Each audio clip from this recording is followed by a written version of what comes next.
এক ব্যবসায়ী ৫% ক্ষতিতে দ্রব্য বিক্রি করেন, কিন্তু ১ কেজির পরিবর্তে ৮৫০ গ্রামের বাটখারা ব্যবহার করেন। তার লাভের শতকরা পরিমাণ কত?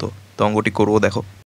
তো ব্যবসায়ী বাটখারা ইউজ করছে ৮৫০ গ্রামের, কিন্তু তার ইউজ করা উচিত ১ কেজি বা ১০০০ গ্রামের বাটখারা। তো হিসাবে সে কত কারচুপি করছে, দেখো ডিফারেন্সটা।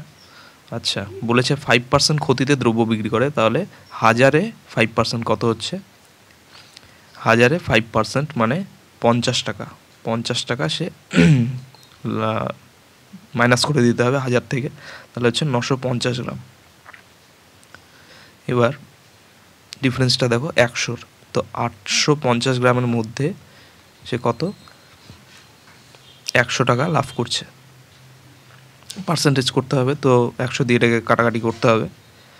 আচ্ছা, এবার কাটাকাটি 0 0 কেটে দিলাম। ৫ 17 85, ওদিকে ৫ দুগুণে ১০, তাহলে উপরে এবার আর কাটার কিছু নেই, নিচে আর উপরে।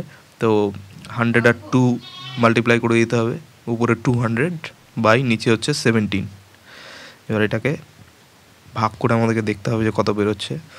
তো এটাকে যদি আমরা ভাগ করি তাহলে আমাদের বেরোবে হচ্ছে, দেখে নিচ্ছি, 11 13/17%। তো অঙ্কগুলো এইভাবেই হবে, খুব ইজি।